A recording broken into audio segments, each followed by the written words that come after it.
Bienvenidos, bienvenidos a esta actividad que lleva adelante todos los lunes nuestra Facultad de Derecho a través de la Secretaría de Extensión Universitaria y el Instituto de Derecho de Familia, presidido por la doctora Alicia Taliercio, a quien seguidamente le daré la palabra. Avisarle de que esta actividad es como la de todos los lunes, donde ustedes van a poder realizar las preguntas que deseen al final de la exposición de nuestra invitada de hoy.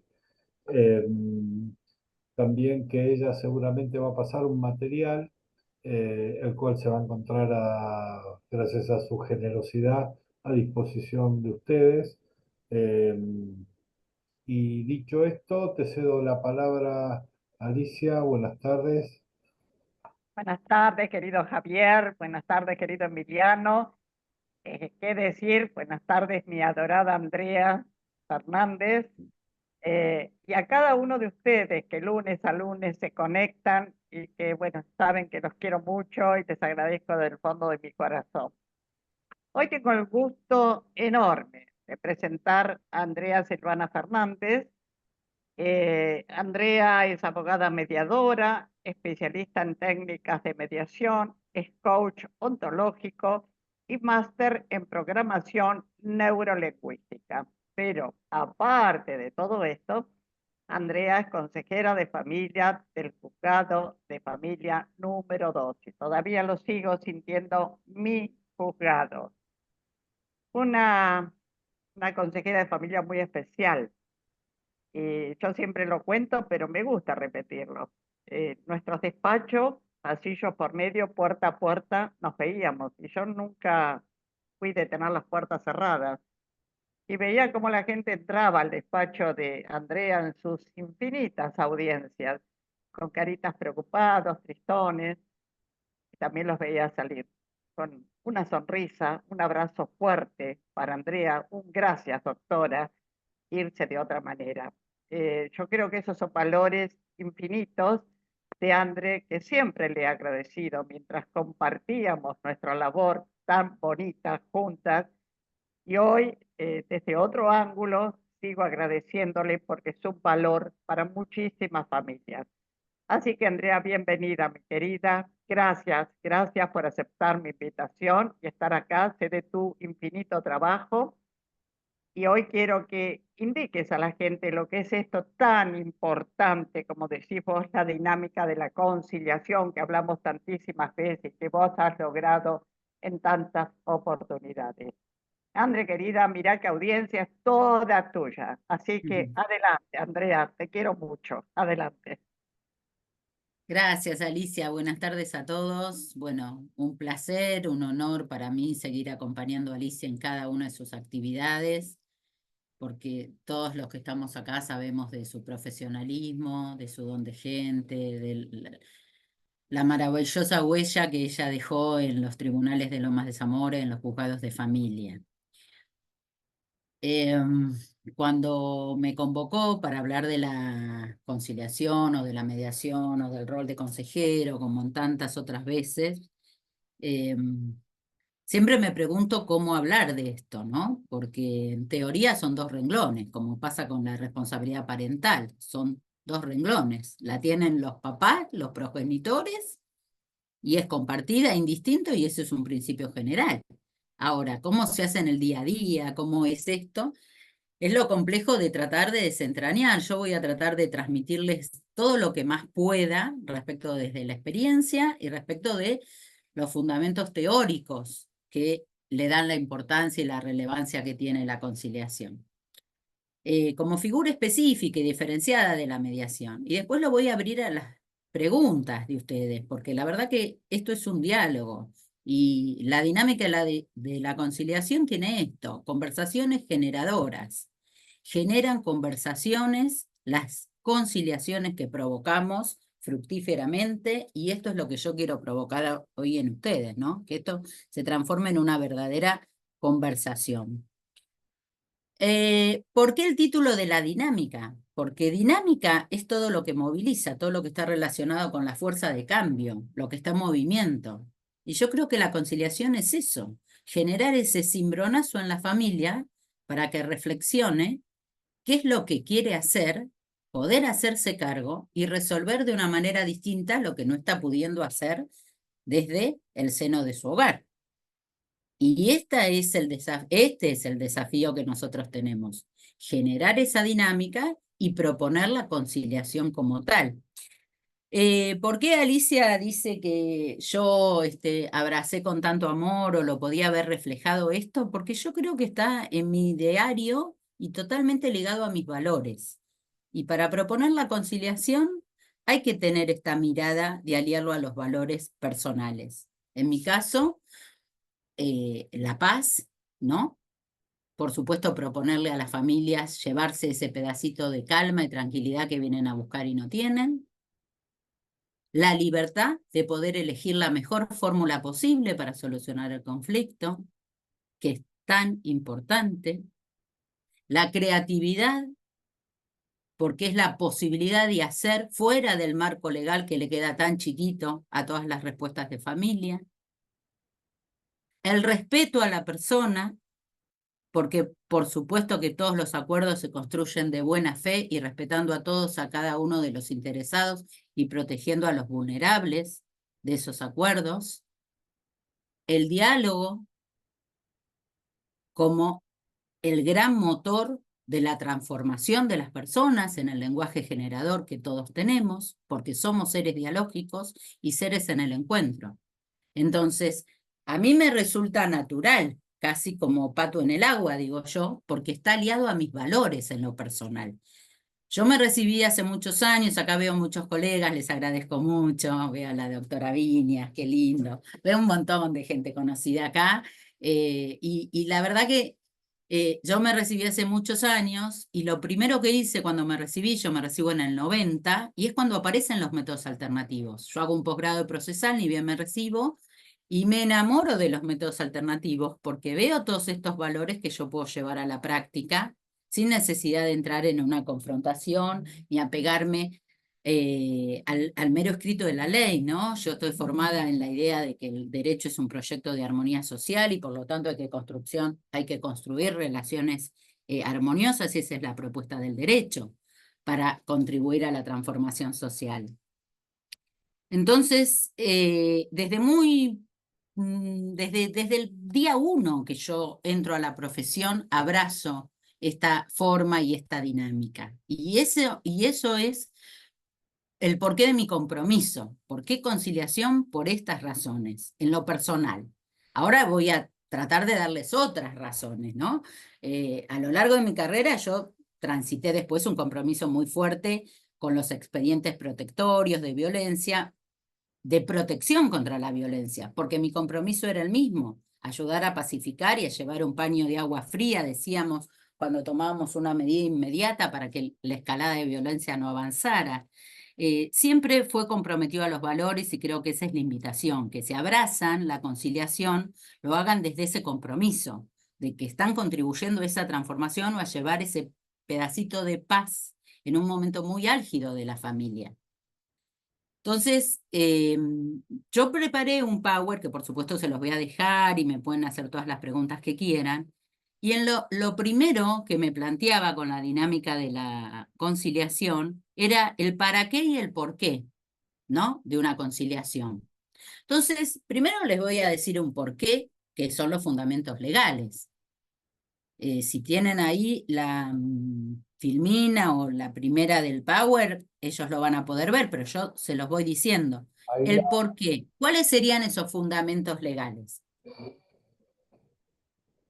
Piensen, en la provincia, tomo dos ejemplos, ¿no? Código de provincia, el Código Nacional, que por supuesto tiene un montón de normas procesales, y el Código Procesal de Nación, pero todas las provincias hablan de lo mismo. ¿Qué es lo que nosotros tenemos? Tenemos en el código dos artículos que son fundamentales. El 36, inciso 4, que está dentro de las facultades de los jueces, que lo que nos dice es, en esas normas procesales genéricas, ¿qué puede hacer el juez? Y el juez, dentro de las cosas que puede hacer, es disponer el comparendo personal para intentar la conciliación. Eso está dentro de las facultades y los deberes de los jueces. ¿En qué momento lo puede hacer? En cualquier momento antes de la sentencia, porque el propósito de un juicio es tratar de solucionar el conflicto que trae la familia, no tratar de encajarlo en una ley, dictar una sentencia o responder una estadística. Es llevarle esa solución a la gente que tiene un diálogo quebrado. Entonces, no es nueva la conciliación como método de resolución de conflictos. Cuando el Código Procesal incorpora el fuero de familia, prevé esto como norte, la conciliación, y la prevé también en cada momento específico del juez. En la audiencia de 842, que es la de la apertura a prueba, si ustedes leen bien el artículo 842, van a ver que uno de los ítems dice es intentar la conciliación. Y cuando ya está por terminar el juicio, que tienen toda la prueba, vuelve con la misma idea. Lo primero que dice el artículo 849, en la vista de causa, antes de desarrollar la prueba oral y que el juez dicte sentencia, vuelve a intentar la conciliación. Miren si no va a ser importante. El Código de Nación, en los principios procesales genéricos del artículo 706, también propone la resolución alternativa de conflictos. Dice, todas las normas de derecho de familia deben aplicarse y entenderse para favorecer la protección de los vulnerables y la resolución pacífica de conflictos. Y el método que tienen es la conciliación.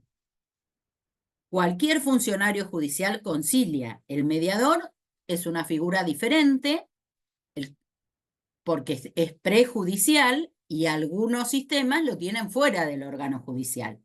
Pero desde el propósito de la actividad jurisdiccional, la conciliación es el norte, es la brújula que hay que seguir. Entonces, ¿por qué conciliar? Porque hay un fundamento legal muy fuerte. Hay una exigencia legal que nos propone, antes de terminar el juicio, durante llevar adelante el juicio, durante la etapa previa en la figura del consejero en provincia y en cualquier circunstancia de cualquier juicio, porque lo propone el Código Civil, intentar la conciliación de las partes. Miren si no hay fundamento para pedir una audiencia de conciliación en cualquier momento. ¿Por qué conciliar? Por eso. Ahora, ¿para qué conciliar? Es la otra gran pregunta. ¿Para qué conciliar? Y acá sí hay un fundamento moral, porque en los vínculos de familia son vínculos de coexistencia. Si ustedes piensan en cualquier juicio civil, la gente lleva un problema que no pudo resolver en el pasado, le pide al juez que pruebe o que llegue a una verdad material de lo que sucedió y que le dé la razón a una de las dos partes, o que diga, bueno, los dos tienen parte de razón. Pero acá estamos frente a otro tipo de conflictos, porque el conflicto de familia no está para resolverse mirando para atrás con el espejo retrovisor. Está para resolverse mirando para adelante, porque esa familia, después que terminó el juicio, continúa siendo familia. Familia entendida en las diversas formas que tenemos y entendemos hoy como familia, ¿no? Pero los vínculos de coexistencia que tienen el conflicto van a seguir existiendo. No desaparece el vínculo entre esas personas. Si son mamá y papá, son mamá y papá para toda la vida. No se acaba ese propósito con los 18 años de la mayoría de edad de los hijos. Con lo cual, la proposición de futuro y de que el conflicto involucra e impacta en todos los miembros del sistema es una particularidad de los conflictos de familia que no puede estar ajena a la forma de cómo lo solucionamos. Entonces, tiene un para qué muy importante en el impacto que tiene la solución para todos los miembros del sistema, para la futurización de las relaciones y además por otra razón, por la singularidad de las personas que lo componen. Porque, ¿vieron cuando decimos no hay familia como la mía? Bueno, porque no hay ninguna familia igual a otra. Y cada familia se merece su traje a medida. No encajan todos en la misma ley y en el mismo esquema. Y cada realidad es múltiple, con lo cual la solución tiene que ser adecuada a la singularidad de esas personas. Y todos los alimentos son iguales. No, no son todos los alimentos iguales. Hay un índice de crianza, hay un parámetro de formulación estadística, pero no es lo mismo un papá que está embarcado y viaja 6 meses que un papá que está compartiendo la crianza, que un papá que no lo vio nacer, que un papá que lo ha reconocido 4 años después. Todas las circunstancias son diferentes y cada singularidad requiere una respuesta diferente para poder continuar y dándole herramientas a futuro.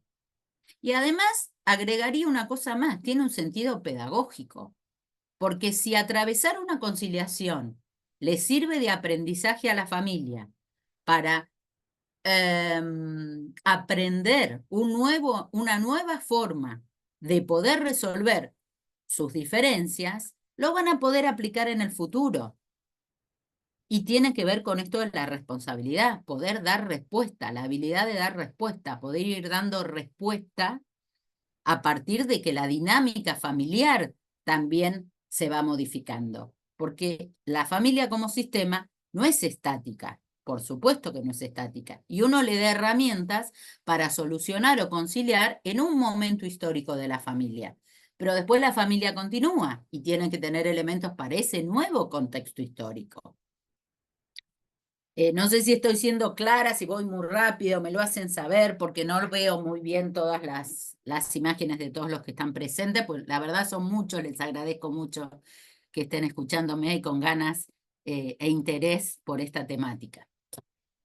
Así que si alguno me quiere decir algo o quiere escribir en el chat que yo le pueda responder, perfecto, me dicen acá. Bueno, entonces puedo continuar, confío en Maricel, que acá tomó la palabra. Buenísimo. Entonces, tenemos un para qué y un por qué. Para mí, clarísimo en este sentido, ¿no? No hay que andar preguntando si puedo presentar como abogado, puedo pedir una audiencia de conciliación, no me la van a dar, no, porque estoy en la prueba, no, porque es un juicio ejecutivo, no, porque en el ejecutivo solo se negocia el modo de pago. Pero si es la fórmula por excelencia para resolver los conflictos, ¿por qué no lo voy a poder plantear si el código me lo habilita? ¿Cuándo no podría plantearlo? ¿Todas las materias son negociables? No, por supuesto que hay materias que no son negociables, porque si el orden público está afectado, estamos hablando de delitos, estamos hablando de un abuso sexual, una denuncia de abuso sexual, una orden cautelar por violencia, una declaración de estado de hijo, una materia de adopción, un divorcio, que como tal se tiene que pronunciar el juez porque modifique el estado. Ahí estoy hablando de otra cuestión donde yo no lo puedo negociar en una mesa de negociación. Ahora, si el orden público no está afectado y no hay asimetría de poder en la mesa de negociación, porque me lo habrán escuchado hasta el cansancio, la violencia no se negocia de ninguna manera, pero sí puedo negociar un montón de otros aspectos si la asimetría de poder está desaparecida en la mesa de negociación. Y eso lo puedo hacer equilibrándolo. Por eso puedo ir con una víctima de violencia o con un niño vulnerable acompañado de un adulto, de un referente que pueda acompañar y proteger en esas circunstancias para poder conciliar aspectos que son conciliables, porque se necesita diálogo para seguir avanzando en el vínculo relacional de la familia. Entonces, orden público afectado, diríamos que no. Materias de índole protectoria tampoco. Ahí estoy hablando de una situación de abrigo, una determinación de capacidad, una situación de violencia donde se ve muy clara la asimetría o el ejercicio de la violencia por parte de uno en desmedro del otro, ya sea física o psicológica. Esto no podría ser negociado. Aunque sí de algunos aspectos. Por ejemplo, la determinación de capacidad es una declaración de Estado, me van a decir, hay un orden público, lo declara el juez, por supuesto, pero ¿cuántas veces ese sistema de apoyo entre en conflicto con los intereses de su asistido, o el sistema de apoyo se propone en 3 hermanos y se están matando por los problemas de una casa, y eso puede ser totalmente abordado. No podrá ser abordado la declaración de Estado, la declaración de capacidad, si una persona es capaz o no de celebrar determinados actos, pero sí podría resolverse algunas cuestiones que tienen que ver con esa determinación en el marco de una conciliación. Entonces, ¿qué quiero transmitir con esto? No le tengan miedo al pedido de la audiencia de conciliación, no importa la materia que fuere, porque siempre hay cuestiones que se pueden resolver y van cerrando parcialmente. El artículo 706 del Código de Nación dice proponer la conciliación parcial o total, y el parcial o total es muy importante, ¿sí? Ahora, respecto de qué pueden negociarse, todas las otras cuestiones de gestión familiar, ya sea de índole personal o de índole patrimonial. Y otra cosa que me parecía importante y que quería compartir con ustedes es esto de los principios, yo lo llamé, principios rectores de un trato justo, porque muchas veces esa audiencia de conciliación se llega, pero el desafío es que las partes se vayan sintiendo que hicieron un trato justo, no que hubo desequilibrio en la mesa o que uno tuvo que ceder en pos de lo que el otro quería. No, no. ¿Dónde estarían los parámetros del trato justo? Porque la gente viene a buscar justicia de alguna manera al tribunal. No es que solamente porque hace un acuerdo, porque si no uno le diría, ¿por qué no lo hiciste en el café de la esquina? Hay un operador jurídico que esté interviniendo y facilitando para que esto suceda. Y sí tiene la responsabilidad legal y la responsabilidad ética de resolverlo con justicia. Y yo creo que ahí me remití también a mis primeras formaciones, a los principios de Ulpiano de la justicia. No dañar, dar a cada uno lo suyo y vivir honestamente. Yo tomo esos principios para el trato justo de un acuerdo, porque el acuerdo tienen que sentir que no hubo daño, no solo porque lo hicieron ellos. No puede perjudicar, no puede buscar el reproche, pero sí tiene que darle respuesta que sea respetuosa a la dignidad de cada uno, ¿no? Y a veces estos tratos terminan siendo desmedidos. Si un papá gana 700.000 pesos y yo le pido 500.000 pesos de cuota alimentaria, y va a estar afectando la dignidad de su supervivencia, por más que haya necesidades. Habrá que ampliar quiénes son los referentes para poder cumplir con la obligación de pago alimentario y no hacérselo cargar a un papá que gana 700.000 pesos o hoy circunstancialmente está sin trabajo. Entonces, el principio de no dañar es muy importante en la formulación del acuerdo. Dar a cada uno lo suyo, por supuesto reconociendo el ser personal en esto, que sería la fórmula de justicia. Y en la honestidad, yo marco 2 aspectos, el intelectual y el moral, porque a lo largo de toda la norma procesal se habla de la buena fe de los contratos, de que el contrato es ley para las partes, y la honestidad intelectual es no utilizar la audiencia como chicana, porque no puede ser la audiencia un mecanismo de dilación para no llegar a resolver el conflicto. No puede llegar a ser la audiencia la excusa para decir, bueno, yo me comprometo, pero total es la promesa que voy a cumplir en el futuro, si después este acuerdo total lo puedo hacer caer. Total, pido la reformulación del acuerdo, ¿no? Y acá está el componente moral del compromiso, del hacerse cargo, de la responsabilidad, de saber dar respuesta, ¿no? ¿Qué significa la palabra y el peso de la palabra en la construcción de los acuerdos? Por eso a veces también algunos acuerdos se caen. Cuando trabajamos interdisciplinariamente, yo siempre le pido a la gente del equipo que evalúe la capacidad de sostener las pautas de acuerdos, porque una persona muy hábil dice hoy blanco y mañana dice negro. Entonces yo creo que el acuerdo, para hacer realmente un trato justo, tiene que tener esta honestidad intelectual y moral en la construcción de ese acuerdo. Y tiene que ser cooperativo, porque si todo lo pone una sola de las partes, sean 2 partes, sean 4, sean 5, la cosa no va a funcionar. Todos tienen que hacerse cargo en esta construcción, porque es una construcción, no es un contrato de adhesión donde uno dice y el otro firma, o el abogado propuso en un convenio regulador y puso la fecha. Esto me da mucha risa porque muchas veces hablo con los colegas cuando arman los divorcios y la fecha del divorcio dicen la que les parece, la que se acuerdan, claro, si no están en juego algún bien patrimonial, ¿no? Y después uno llega a resolver los efectos patrimoniales del divorcio y resulta que uno cuenta que se divorció en el 2013 y el otro dice que se divorció en el 2021. Y yo digo, pero qué historia familiar estaban viviendo esta gente, ¿no?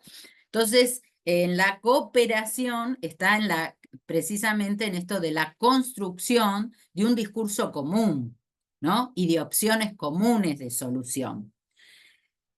Que no surge en la sentencia, que no surge en el convenio redactado por un profesional. La cooperación tiene que ver con esto, con sentarse a trabajar el acuerdo, construir y proponer fórmulas, ser propositivo en la construcción. Y por último, y me podrán decir ustedes, pero ¿por qué por último? Mejor el principio de voluntario, ¿no? Porque si no hay voluntad no hay nada. Y es verdad, si no hay voluntad de las partes, si no hay el deseo de transitar la instancia conciliadora, nunca vamos a llegar a un acuerdo justo. Porque la voluntad no puede estar viciada, es un principio elemental de los actos jurídicos, ¿no? Esto lo sabemos como abogados. La voluntad es el 1-1A para poder comenzar a hablar.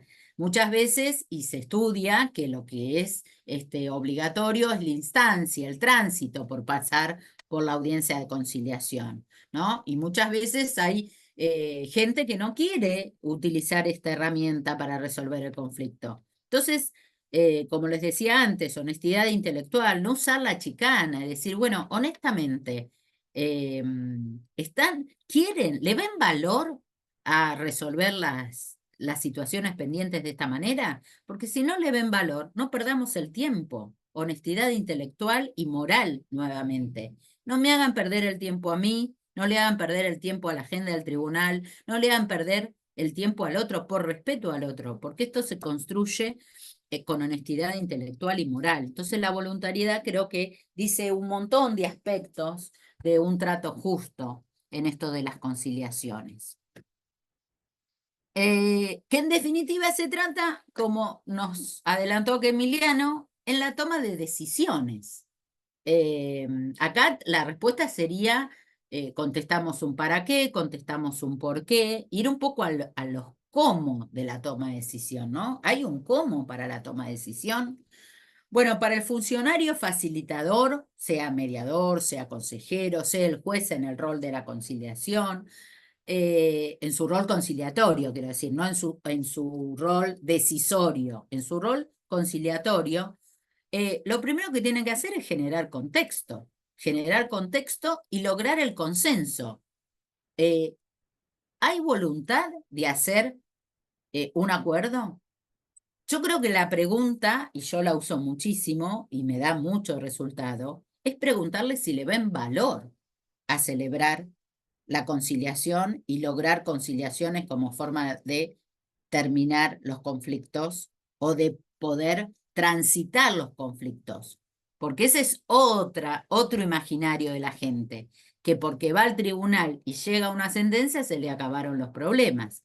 Y la verdad que el conflicto de familia es un conflicto complejo y la complejidad no se resuelve, la complejidad se trasciende porque no desaparecen los factores que componen esa complejidad que tiene que ver con el vínculo de coexistencia y con la particular forma de ser y el entramado de relaciones que se genera en el día a día de la familia. Entonces, hay que tener elementos para trabajar en la complejidad, pero primero hay que tener el consenso de saber si van a ver como valioso la construcción de esta posibilidad como forma para resolver el conflicto y no usar la instancia de que un tercero decida. Es decir, ¿se están dispuestos a hacerse cargo de las consecuencias que tiene la toma de decisión? porque no es solo palabras bonitas y armar un lindo acuerdo. Se entiende, ¿no? Lo que estoy tratando de transmitir. Acá empieza a aparecer la idea del compromiso. Entonces, generar un contexto de confianza, las reglas de juego. Todo facilitador tiene que explicar cuál es la función. Yo lo primero que les digo es, señores, yo no soy la juez, ni lo quiero ser, porque yo no me siento con capacidad para tomar ninguna decisión sobre la vida de ustedes. Ahora, ustedes son los responsables de tomar las decisiones sobre la vida de ustedes. ¿Quieren hacerlo? ¿Quieren tomarlo? ¿Van a usar este espacio? Si van a usar este espacio, vamos a usarlo con ciertas reglas, ¿no? La de la cooperación, la del respeto, la de pensar para adelante, que hoy sea un día bisagra, esto también me lo escuchan decir mucho en las audiencias. Yo los invito a que hoy sea un día bisagra, porque yo no estoy para reprochar la conducta, para eso están los jueces. Acá estamos para construir un acuerdo que les permita una fórmula de criar pacíficamente lo que viene para adelante. Y eso es muy importante. Volvemos a la toma de decisión porque quedaron, me parece, algunos otros aspectos, Emiliano. Si retrocedemos al anterior,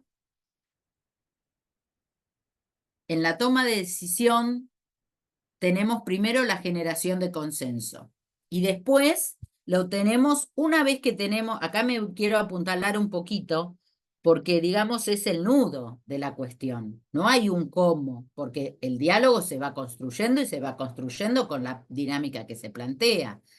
Ahora, como normas genéricas, porque acá si no hay que explicar la técnica concreta de qué significa negociar, que es diferente para un mediador, que es diferente para un conciliador. La técnica con la clarificación de intereses y necesidades de las partes, que es mucho más allá de lo que proponen en su demanda.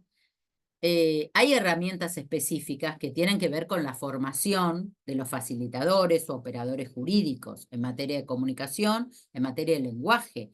Saber de distinciones del lenguaje, saber de las distorsiones del lenguaje, tener lectura del lenguaje corporal, poder distinguir las necesidades subyacentes a las posiciones que traen las partes. Todo esto se estudia, es carrera, es especialización. No es tampoco soplar y hacer botella, ¿no? La construcción de confianza se hace a partir de un diálogo y de una escucha muy específica. No se pregunta por preguntar, uno no pregunta por curiosear. ¿Para qué pregunta? Para generar conversaciones productivas que construyan o inspiren posibilidad de cambio y de transformación. Preguntas circulares, preguntas abiertas, está toda la técnica, quiero decir, atrás de cada audiencia.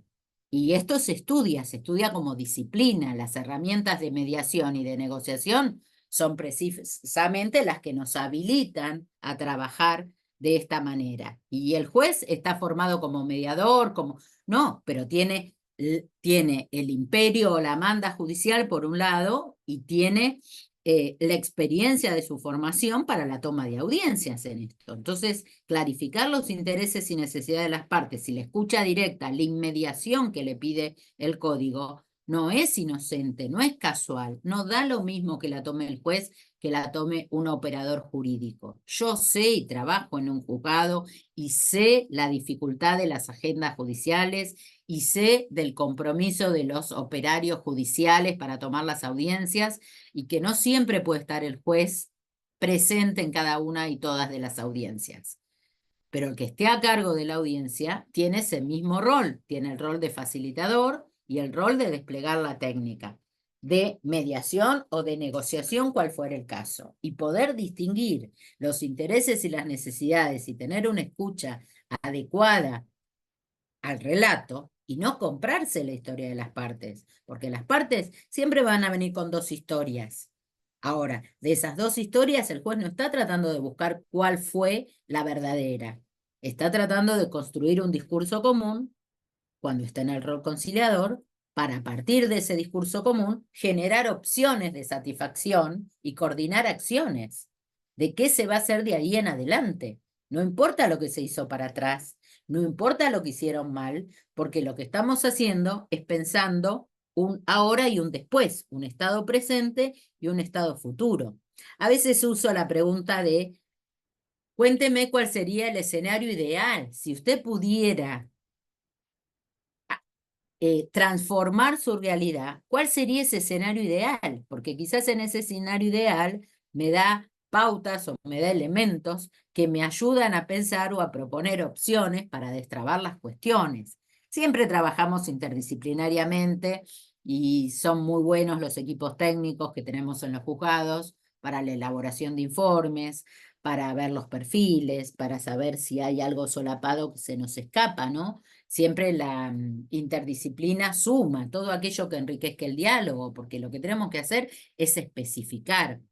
Entonces piensen que la familia no solo es la familia en un momento dado y con un ambiente y un entorno dado, eso en un tiempo y espacio. ¿Vieron que los psicólogos, psiquiatras, lo primero que hacen es saber si uno está ubicado en tiempo y espacio? Bueno, acá yo digo que es un poquito lo mismo, porque yo a la familia la tengo que ubicar en tiempo y espacio. No es lo mismo hablar de un recién nacido que si estoy hablando de un adolescente, no es lo mismo si estoy hablando de un divorcio de dos personas que tuvieron 25 años casados, de una familia monoparental, o si estoy hablando de cualquier tipo de familia, voy a tener que ubicarla en qué tiempo del ciclo vital están transitando y cuál es el ambiente y el entorno que impacte sobre el cual van a impactar las decisiones que ellos pueden tomar en el día de la audiencia. Con lo cual, a veces es muy difícil resolver todo. Se van resolviendo cosas parciales, se van coordinando acciones. Y es muy importante eso de la coordinación de acciones. Y en esa coordinación de acciones, el ítem fundamental es la ejecutabilidad o la implementabilidad de los acuerdos. Porque si uno hace un acuerdo maravilloso, que eso es lo que pasa muchas veces en los convenios reguladores que presentan los abogados, presentan un acuerdo divino, redactado con las firmas, todo cumpliendo todas las formas, pero lo redactaron ellos y después la implementabilidad se empieza a resquebrajar, o porque en esa implementabilidad previeron la realidad del hoy, que el nene tiene 6 años o el nene tiene 11, pero dentro de un año va a empezar la escuela secundaria y resulta que no hablaron si va a seguir en el mismo colegio o no va a seguir en el mismo colegio. Y resulta que ellos dan por sentado que siguen en el mismo colegio, pero el colegio es bachiller y el chico quiere hacer industrial y entonces se cayó todo el acuerdo y les duró menos de 6 meses. Entonces, cuanto más posibilidad de previsión de implementación pongamos en los acuerdos, más garantías de satisfacción va a tener. En la ontología del lenguaje se habla de pedidos, de oferta, de condiciones de satisfacción de eso que nos comprometemos, ¿no? Y esas condiciones de satisfacción son realmente fundamentales para que estén previstos en los acuerdos que nosotros hacemos por escrito. Que estén escritos son muy importantes.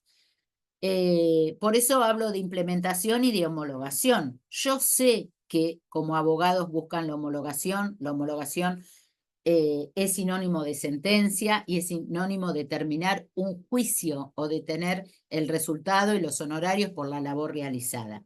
Pero es tan importante eso, como es tan importante llevarle esa paz y tranquilidad que hablábamos antes a la familia. Si no, no van a evaluar cómo bien hecho el trabajo. Y ahí, más que la homologación, pongamos el foco en la implementación, ¿no?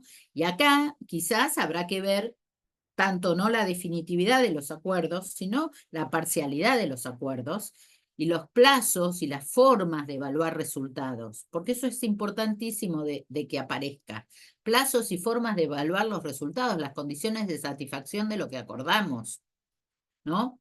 Y yo puse ahí una palabrita diferenciada, una distinción entre futuro y porvenir que da la complejidad, porque uno no puede adivinar lo que está por venir, porque uno no sabe qué va a suceder en la vida de uno, ni siquiera sabemos si nos vamos a levantar mañana. Entonces, uno no puede prever su porvenir, lo que está por venir.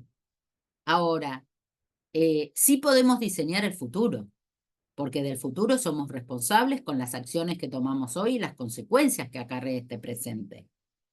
Entonces, esta distinción yo la hago en las audiencias cuando estamos llegando a la definitividad, porque planteo esto, pero a ver, podemos evaluar el futuro porque sabemos y esperamos el crecimiento de los hijos de esta familia, porque esperamos que suceda un nuevo ciclo vital en la familia. Ahora, si por venir sucede algo imprevisto que yo no puedo ver y cero riesgo no existe, el acuerdo va a tener que ser revisado, pero también puede ser motivo de conversación y motivo de acuerdo.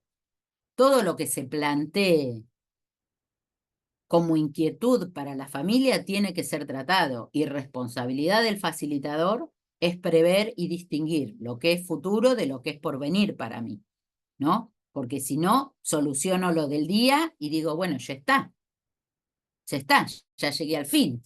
Y resulta que a los 3 días vuelve el cliente al estudio a decirle, doctora, no sabe, me llamó y no sabe lo que me hizo.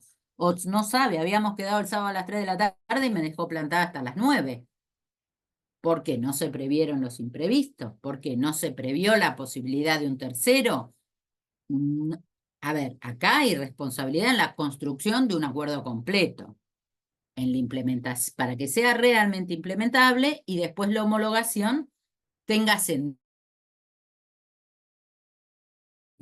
con eso. Uno habla de consenso, la etimología de las palabras dice mucho. Consenso es eso, es consentido. Consentido no porque dio el consentimiento, sino que tiene sentido para las partes. Y muchas veces la gente viene buscando seguridades que no tienen otro lado y que es muy difícil dárselas, porque uno no está en los zapatos del otro para saber si ese acuerdo se va a cumplir acabadamente de acuerdo a como lo pautaron. Pero sí tienen que estar muy claras las formas de satisfacción de las condiciones de esa satisfacción, de ese acuerdo, y qué vamos a utilizar para chequear que eso se esté cumpliendo. Y si es pasible de ser revisado, ¿de qué manera va a ser pasible de ser revisado? ¿Quieren hacerme alguna pregunta hasta acá?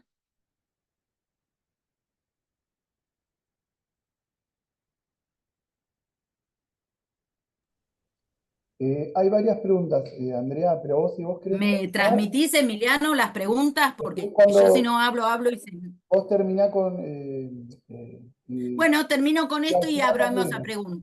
preguntas. Perfecto. Mirá, vuelvo al principio. El principio, lo primero que les dije es que la intención era pacificar, ¿no? De hecho, se la llamó mucho tiempo resolución pacífica de conflictos. No, no, tampoco es inocente la palabra, ¿por qué se lo llamó así? Porque lo que permite la construcción de acuerdos es que a la familia le dé paz y tranquilidad. Si le da paz y tranquilidad, está bien hecho.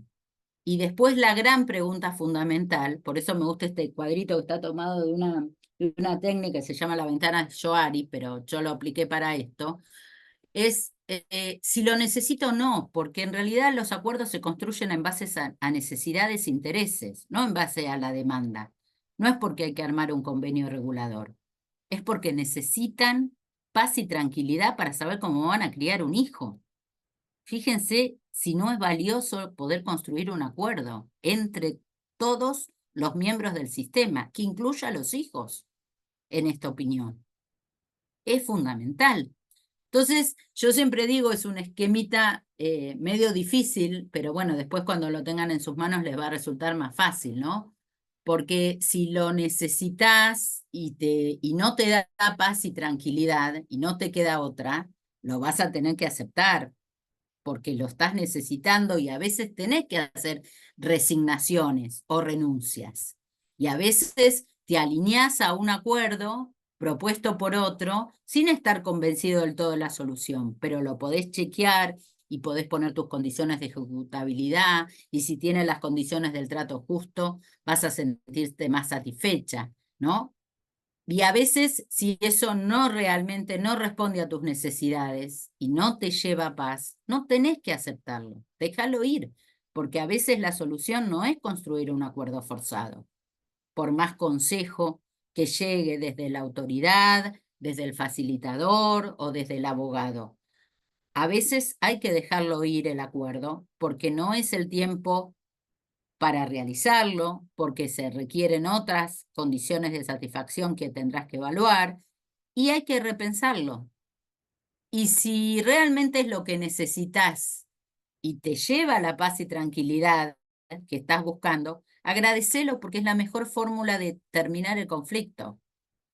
Y si realmente no lo necesitas y excede tus necesidades, pero te da paz y tranquilidad, disfrútalo y vas a poder vivir una vida feliz, porque acuérdense siempre que todo esto que hacemos, lo hacemos para llevar paz y tranquilidad a una familia. Los derechos de los chicos, en cada acuerdo que yo hago, les digo, bueno, vamos a tratar de ver si responde esta pregunta. Primero, el derecho a crecer en familia del nene. ¿Le permite crecer con la familia de mamá, con la familia de papá, con todos los integrantes de la familia? Tomo otro derecho, les digo, al azar, el derecho a jugar. ¿Les permite una infancia feliz? ¿Van a tener tiempo de jugar o van a estar mirando el reloj a ver si llega en horario? ¿Cuál es la diferencia entre las 3 y las 5 de la tarde? Un solazo enorme en verano. ¿Cuál es el sentido de las 3 de la tarde? ¿Me lo puede explicar? A veces se proponen fórmulas donde no están pensadas en las personas. Ahora, cuando se logra llegar al interés personal y singular de cada uno, y es lo que necesita, que disfrute, que juegue, que sea feliz, que tenga una vida sana, en paz y tranquila, la familia, bueno, disfrútalo y agradecelo, que está todo para hacerse. A veces no queda otro y se acepta y se revisan las condiciones de satisfacción, y a veces el mejor acuerdo es dejarlo ir. Sin duda, sin duda. Emiliano, no sé cómo estamos con la hora, estamos ya casi sobre las 5. Abramos a preguntas porque debe haber muchas. Yo hice ahí 3, pero no tengo problema en empezar por las de la gente y después voy contestando algunas que se me ocurrieron a mí. Bueno, ahí las voy a buscar las preguntas. Sí, hay varias. Vamos a leer, vamos a buscar. Luis Vélez pregunta, ¿en qué medida se usa más la conciliación o la mediación? ¿Es más ocupado en justicia que lo que más se utiliza el ciudadano común? ¿Se escuchó? A ver, no llegué a escuchar bien la pregunta. A ver si entendí claro. Luis pregunta, Si no, corríjanme y vuelvo a reformularla. Conciliación o mediación, como la primera distinción que no quedó clara o la que me pregunta. Y segundo, es si es en el ámbito judicial o fuera del ámbito judicial. ¿Algo así? claro, ¿en qué medida se usa más la conciliación o la mediación? Bueno, ahí respondo. Mirá, no sé el nombre de la persona que preguntó esto. Luis Vélez. ¿Cómo? Luis Vélez. Luis, mira, la conciliación es el método que se propone en la justicia, ya sea nacional o provincial.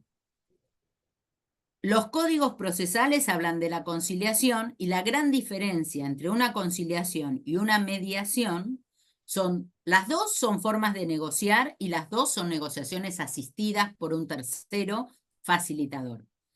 El conciliador puede proponer fórmulas de solución y trabaja, en el caso de Buenos Aires, dentro del órgano de justicia, ¿sí? Y en Capital no trabaja dentro del ámbito de justicia cuando es derivado a mediación.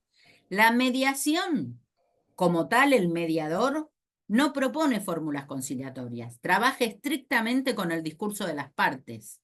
Y la neutralidad y confidencialidad tiene otros ribetes porque no está dentro de un expediente judicial.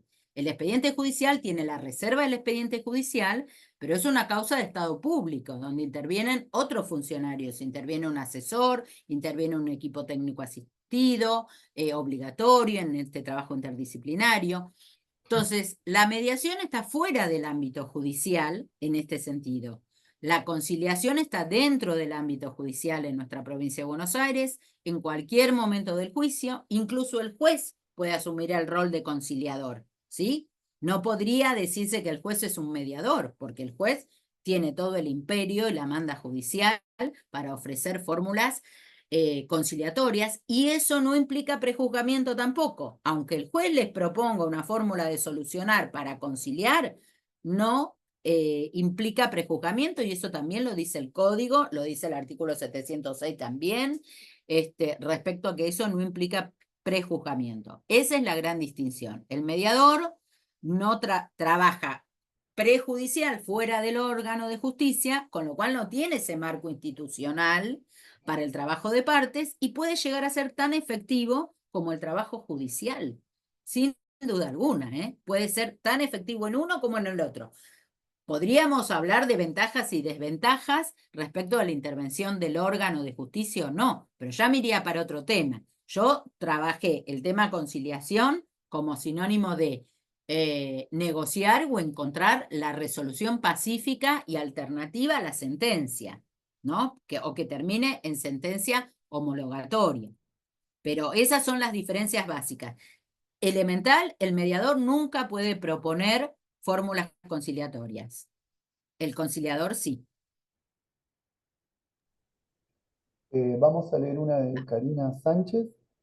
Cuando la Sí. parte obstructora no acepta ninguna recomendación y pasan 36 meses sin ningún avance, teniendo todo lo solicitado en tiempo y forma, ¿qué queda por hacer? Bueno, acá, como decíamos antes, Karina, ¿no? ¿Me dijiste? Karina, sí. Karina, no sé por dónde andarás, Karina, a mí me gusta ver a la gente. Karina, bueno, Karina,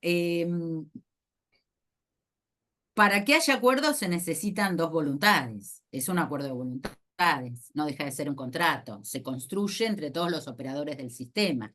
Fíjense, podría funcionar que dos operadores, ahí te veo, Karina, ahí en el auto, dos operadores del sistema estén de acuerdo y los niños que están involucrados en ese acuerdo no estén para nada de acuerdo, como uno de los ejemplos que les di del nene que quiere estudiar industrial. Y los papás arman un acuerdo de la educación en el mismo colegio. No lo sé, necesitamos el protagonismo de todos para que esto funcione, sin duda alguna. Si no hay protagonismo, vos realmente lo necesitas, ¿no? Como decíamos antes, pero no te da calma y tranquilidad, porque hace 36 meses que venís luchando con esto. Bueno, déjalo ir en esta ventana que yo decía, porque quizás no sea la fórmula conciliatoria y la fórmula de solucionarlo sea a través de la decisión de un tercero, que le imponga una decisión diferente a alguien que no quiere hacerse cargo, porque esto en definitiva es para personas responsables, ¿no? Que puedan dar una respuesta diferente para la estructura de futuro, ¿no? Y uno no puede cambiar al otro, lo que uno no puede es hacerse cargo de uno. Y saber que si uno eligió o estuvo con una persona que no está dispuesta a retransformar las formas y condiciones de futuro, también forma parte de lo que tiene que aceptar. Porque a veces, por más que uno lo necesite, no nos da paz. Y entonces hay que largar en ese momento también. Aceptar las cosas que no puedo cambiar, el valor de reconocer la diferencia, dice una vieja y sabia frase, ¿no? Coraje para hacer lo que puedo cambiar y valor para reconocer la diferencia cuando hay cosas que no puedo cambiar. La gran pregunta como coach que le podemos hacer ahí, como mediador, como consejero y por supuesto que abre puertas esto, es si depende de vos que esto suceda. Porque cuando vos me decís qué puedo hacer, pero depende del otro, ya ahí no puedo intervenir. La pregunta es, ¿depende de vos esto que estás queriendo que pase? Vos me contás tu escenario ideal y depende de vos, pero acá dependo de vos, del otro, del otro, del otro, de todos los operadores del sistema, de todos los miembros del sistema familiar. Es un entramado de relaciones complejas y en un tiempo histórico, donde los tiempos psíquicos de uno no son los tiempos psíquicos del otro. Y trabajar los tiempos psíquicos terapéuticos también son difíciles, porque muchas veces la recomendación es, bueno, complementemos esto con el trabajo terapéutico, pero los tiempos psíquicos de elaboración de una posición de cambio son también muy particulares y respecto de cada uno y en singular. Por eso yo les decía en una de las primeras filminas que el para qué de la conciliación, porque el para qué tiene sentido, porque respeta la singularidad de los vínculos de coexistencia. No todo es igual, por más que todo pase por la misma fórmula. Es muy difícil hablar de esto en teoría, porque es cada caso y la dinámica de cada caso los que nos va llevando a adoptar las posiciones, ¿no? Pero es valiosa la pregunta. El tiempo, porque el factor tiempo es un recurso limitado. El tiempo y la energía son dos recursos limitados.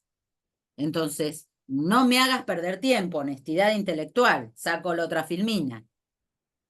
Si vamos a seguir pateando esto en el tiempo, no tiene sentido. Aunque sigo creyendo que el acuerdo es la mejor fórmula, ¿no? Pero en la paciencia caemos en otro ciclo vital de la familia, quizás. Y el trabajo terapéutico tiene sus tiempos. Emiliano. Y ahí leemos una de Morinigo, Nora. Al cumplir el tiempo de la perimetral en violencia familiar, ¿se puede pedir audiencia de conciliación para poder tener vínculos con los niños? Ya que la perimetral Bueno, acá, está entre los sí, adultos. sí, sí, perfecto. Esa era una pregunta de las que yo había previsto, porque es una pregunta clásica. Acá la biblioteca está totalmente dividida. La medida cautelar que establece la prohibición de acercamiento de una persona hacia otra, la mayoría es en relación a los adultos, del señor respecto a la señora, de la señora respecto al señor, y no involucra a los niños. Ahora, si involucrar a los niños, sí, por supuesto, hay que respetar la medida judicial. Y el respeto del el no acercamiento tiene que ver con generarle protección a la persona para que no se sienta vulnerada a la persona por la presencia del otro. Ahora, yo les hablé de generar contexto y consenso. ¿Estamos todos los presentes en condiciones de sostener una audiencia? Hoy se llevan a cabo audiencias virtuales, ni siquiera tendrían que protagonizar en el cara a cara. Y las audiencias de mediación o de conciliación se pueden llevar con todos juntos o individualmente con uno y después con otro. Con lo cual, la posibilidad de llevarlas a cabo existe, pero existe con mucho cuidado o con condiciones de satisfacción del consenso. Primero, si hay voluntad, si hay capacidad de sostener frente al otro, ¿no? La posibilidad, y para mí siempre sigue siendo una proposición transformacional. No negociar la violencia, no vamos a negociar sacar la perimetral o achicar los plazos de la medida del juez, eso de ninguna manera. Vamos a cumplir la orden judicial. Lo que podemos ir haciendo es repensando qué nos llevó hasta ahí y cómo queremos construir los nuevos acuerdos de crianza. ¿Cómo va a ser la nueva organización familiar? Porque la que tuvieron ya está desmadrada, si la llevó una medida perimetral. Entonces, ¿hay posibilidad de reorganizar la familia desde otro parámetro o no? Si se necesita intervención del equipo técnico, vamos ganando tiempo en esa intervención. Quizás el acuerdo, si ustedes leen mis acuerdos, bueno, el mío y el de un montón de consejeros más y un montón de mediadores más, quizás el acuerdo es las partes acordaron trabajar interdisciplinariamente el conflicto y derivo al equipo técnico. Y después que se trabaje, que haya equipo, que me traigan informes, nos volvemos a juntar. El consejero puede citar a cuantas audiencias necesite o haga falta. Y quizás ese sea el acuerdo en una violencia. Bueno, perfecto, pero sometámonos a un trabajo terapéutico, aprendamos nuevas formas de relacionarnos con los otros y construyamos positivamente. ¿Y saben la tranquilidad que es volver a la casa y decirle a los chicos, mamá y papá nos pusimos de acuerdo? ¿Saben los conflictos que destraba esa fórmula? Destraba todo, les aseguro. Ahora, la medida cautelar a rajatabla se cumple. Si hay una denuncia de presunción de abuso o abuso, por supuesto que se interrumpe el régimen de comunicación, porque primero hay que evaluar. Pero fíjense qué importante poder llegar a la casa y dar esa respuesta, o decir nos pusimos de acuerdo en que esto necesitamos ayuda interdisciplinaria, esto no lo va a resolver un juzgado. El texto de la ley siempre es muy pequeño para resolver estas cuestiones. Son cuestiones complejas y, como les decía, no están para resolver o terminar con un tema del ayer, están para construir futuro en los acuerdos de conciliación. Entonces, la construcción de futuro no se puede ver impedida porque hay una perimetral, porque la perimetral tiene 90 días, tiene 6 meses. Nadie va a transformar en 6 meses, pero acompañemos el proceso de transformación del otro también, porque papá va a ser para toda la vida. ¿Cuántos chiquitos tienen papás, mamás presas? ¿Y dejaron de ser mamá o papá? No. Entonces, ¿cómo acompañamos los procesos de transformación, de cambio, de reorganización familiar? Porque de esto se trata. Entonces, el juicio va con otro parámetro, va al análisis de la conducta, al reproche de la conducta, cuando es reprochable, a la sanción de la conducta, y evalúa lo que pasó para decidir el juez, con las pruebas que tiene. Ahora, la construcción de los acuerdos de conciliación es totalmente lo contrario. Te para en el día de hoy, te dice que es un día bisagra y te propone las fórmulas para adelante de cómo continúa esta familia. Porque la familia continúa, no se resolvió con la sentencia. Y esto es lo que hay que internalizar. Si uno quiere intervenir en esa proposición de futuro de la familia, trabajando en la conciliación. Por eso, ser consejero no es para cualquiera, porque hay gente que se siente mucho más cómoda en el litigio o en la prueba, o en la defensa de una verdad. Y hay otros que se sienten mucho más cómodos en la justicia de acompañamiento, como es la que propone la conciliación. Ahora, están los dos métodos habilitados en la ley.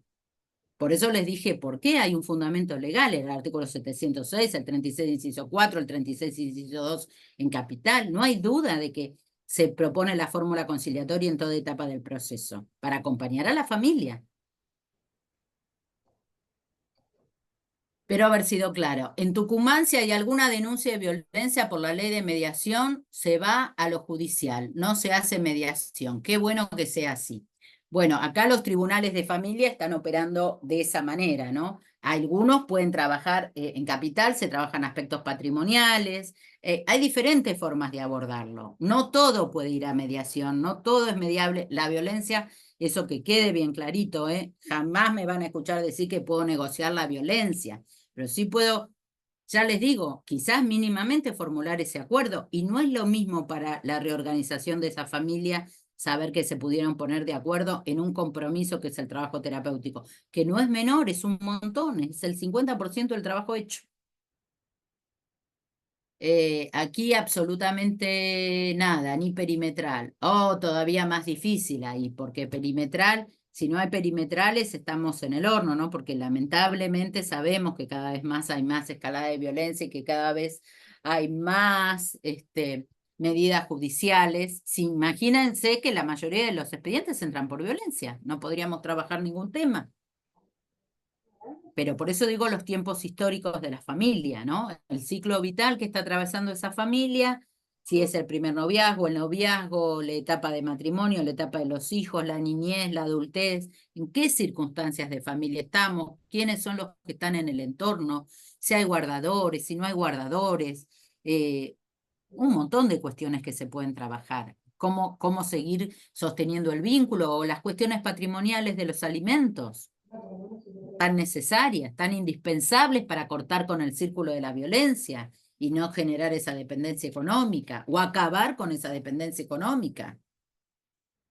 Y utilizar la conciliación como herramienta de aprendizaje también, ese sentido pedagógico que da la transformación y utilizarla como un recurso. Es muy importante, tal cual. Ahora nos vamos entendiendo. Qué lindo que estés desde Tucumán escuchando. La virtualidad nos permite eso, un montón de audiencias que antes se nos frustraban acá con Alicia y ahora tenemos una persona en Córdoba, otra en Santiago del Estero, el otro embarcado, y es maravilloso porque podemos seguir construyendo diálogo. ¿Alguna otra pregunta? Yo me había anotado unas Tenemos, 2, 3 preguntas ahí porque Ignacio Portillo, ¿qué sucede si al iniciar la mediación se consulta si hay voluntades de ambas partes y dicen que no? si no hay voluntad de ambas partes, se continúa para adelante con el proceso, porque esto de la honestidad intelectual también, ¿no? ¿Para qué forzar un acuerdo si no hay voluntad? Si no hay voluntad de construcción de acuerdo, no tiene sentido. Es precisamente respetuosa de la libertad, de la capacidad de elegir de las personas. Es el traje a medida. ¿Vieron cuando uno se va a comprar algo, pero tiene una fiesta importante y entonces va y se hace algo a medida? ¿O se va a comprar una corbata especial para el traje de toda la vida? Bueno, esto es lo mismo, yo le digo lo mismo siempre. Digo, bueno, esta es la gran oportunidad de su vida. Van a construir esto como familia, es la gran oportunidad que tienen, ¿no? Ustedes van a una fiesta y se visten de una manera especial. Acá toman la ley que dice 2 renglones y tienen la posibilidad de armarla a su medida y de acuerdo a sus necesidades. Entonces, si la toman, lo toman. Es la primera parte, generación de contexto y consenso. Consenso, etimológicamente, con sentido. Si hay sentido, le ven valor, avanzamos. No le ven valor, cerramos la instancia, cerramos la etapa, cerramos la mediación y que lo decida un tercero, si entienden que es la mejor opción. La mayoría de las familias intentan la conciliación. Primero porque los abogados apoyan el sistema conciliatorio, porque saben que lleva mucho menos tiempo para resolver, es mucho menos desgastante, tiene un montón de ventajas frente al juicio que dependen de la decisión de un juez, que no saben finalmente si van a poder probar las cuestiones, pasan muchas cosas en el medio. Siempre es mejor un buen acuerdo, ¿no? Por supuesto. A mí me gustan los muy buenos acuerdos. Y si no ven la opción, que lo digan honestamente en la primera intervención, al principio. No dilatar en el tiempo, no usarla como estrategia dilatoria, evita la falta de compromiso. La obligatoriedad es de la instancia, tanto en capital como en provincia. En provincia de Buenos Aires, el consejero puede actuar en la etapa inicial del conflicto, que generalmente está ligado a la medida perimetral o al conflicto más álgido, o en cualquier etapa de la controversia, el juez puede derivar al consejero, por las funciones del consejero, a que intervenga intentando la conciliación o delegando las funciones que él tiene en su rol conciliador al consejero. Eso se ve en los divorcios, que dice, si hay alguna diferencia en el convenio regulador, se lo paso al consejero porque por las funciones y características de la función del consejero va a poder hacerlo mejor que yo y en mejor tiempo. Listo, al consejero todo lo del divorcio y la pasa el juez. Pero ahí actuaría el consejero en función delegada por el juez, que no es lo mismo que actuar en etapa previa, porque en etapa previa el consejero es director del proceso. Diferente es si actúa en una etapa contenciosa, el juez le delega las funciones conciliatorias al consejero. Como el ejemplo que les di en una determinación de capacidad. Se están peleando 2 hermanos para un sistema de apoyo y el juez dice, delego en la función del consejero la capacidad de conciliar este tema puntual. Y por este tema puntual se lo paso, no para que declare la determinación de capacidad, por supuesto, en sus roles. ¿Se entiende? Contesté esa pregunta, quedó más o menos clara. Los ciclos vitales tradicionales de Marina son los que vemos. Sí, sí. Sí, sí, al haber múltiples familias, ¿cuáles son los ciclos vitales que identifica? La construcción de la familia, el noviazgo, la parentalidad, la distinción ahí es muy importante. Eso también se utiliza mucho como recurso. En la pregunta que me hizo alguien que no me puso Rubén Aguirre, sí, Marine Suárez, que también habla de mediación transformativa y habla de la pregunta circular, que también les nombré, eso ya es técnica pura. Sí, los ciclos es la construcción, la consolidación de la pareja parental con hijos, el nido vacío, la tercera instancia con los hijos adultos y la adultez mayor. como 4 ciclos básicos de familia. A esos ciclos me refería en la construcción. Depende de qué etapa vital de la familia estemos. Y saludos desde el Chaco. Hoy hay una audiencia súper interprovincial. Sí, Marinés Suárez me encanta. Ella habla de mediación transformativa, por eso lo asociaste perfectamente bien. Cuando yo inicié y en la última filmina le puse el supere el no y el sí de acuerdo. Eran los 2 títulos básicos de Fisher y Uri, que eran los 2 negociadores básicos del método de Harvard. Para familia eso ya quedó muy atrás. La circular narrativa me parece que es la que más contempla en materia de mediación, pero ahí me están hablando de herramientas de mediación puras. En la función judicial, muchas veces esto lo hacemos mitad y mitad con el equipo técnico. Pero sí, buenísimo. Y buenísimo, supongo que en el Chaco también tienen en su código procesal las fórmulas de las proposiciones conciliatorias en todo tiempo del juicio.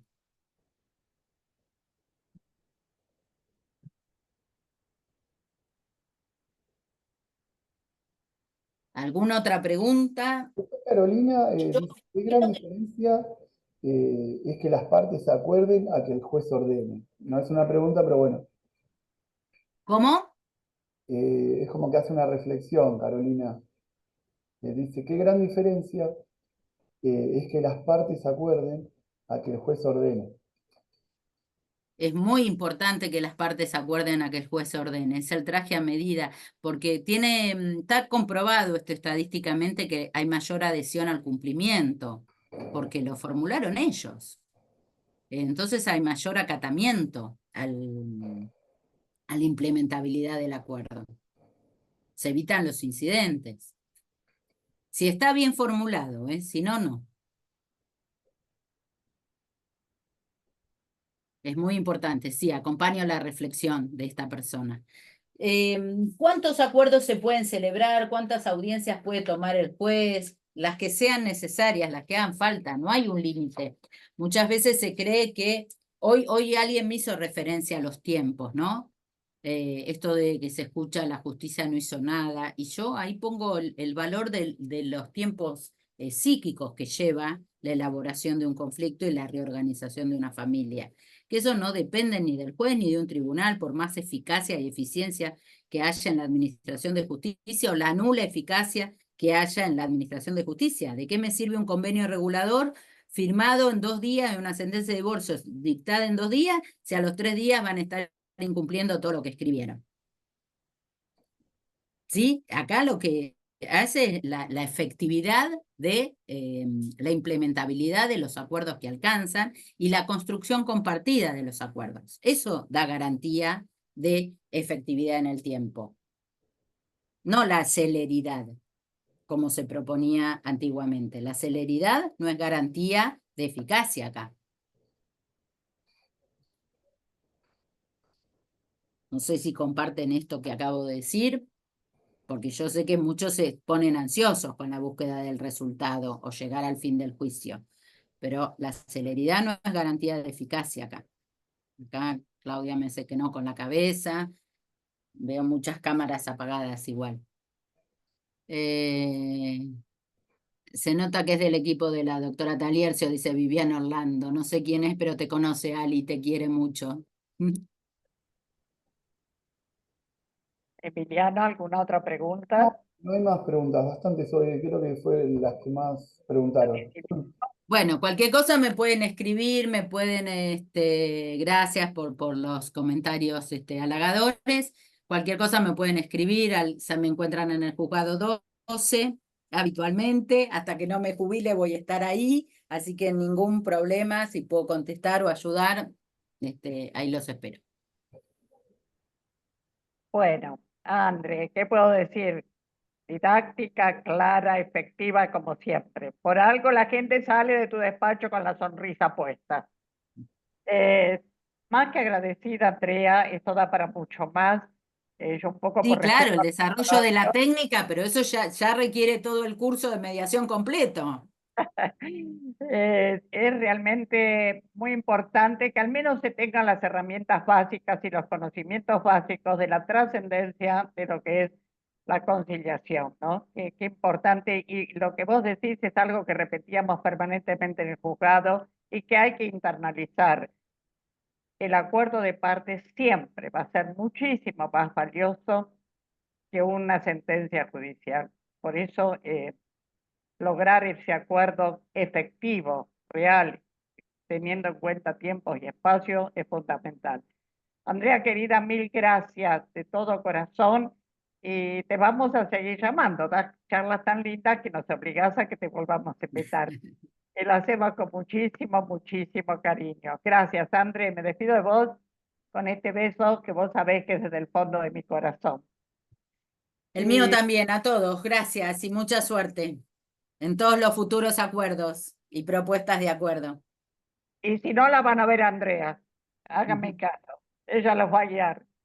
Bueno, como En la todos los... vida, Carolina Sarlinga, también muchos colegas, doctora, Bien. alumnos de la facultad, pero muchos colegas veo acá. Yo tantos años conozco un montón. Gracias por escucharme. Que tengan muy buen día. Bueno, mis amores, como hago al final de cada charla, ya voy a manifestar que nos va a acompañar el próximo lunes. ¿Se acuerdan que el doctor Javier Heredia había comenzado una charla muy interesante, que la verdad hasta con un poco de pudor tuve que decirle, doctor, tenemos que cortar porque estábamos llegando a las 6 de la tarde? Y él se comprometió a una nueva charla que realmente yo ya tenía comprometido casi todos los lunes, pero el próximo lunes 28 va a estar con nosotros, así que no se lo pierdan porque es la segunda parte. ¿Se acuerda que el tema era medidas para garantizar el cumplimiento de la cuota alimentaria? El flyer va a ser el mismo, lo que vamos a agregar simplemente segunda parte. Bueno, los espero con el amor, el cariño de siempre y agradeciéndoles que 4 años consecutivos estamos todos los lunes presentes acá. Gracias, gracias, los quiero. Este A beso vos, para Sally. todos. Chao, buenas tardes. Los quiero mucho. Hasta el lunes, si Dios quiere. Hasta el lunes.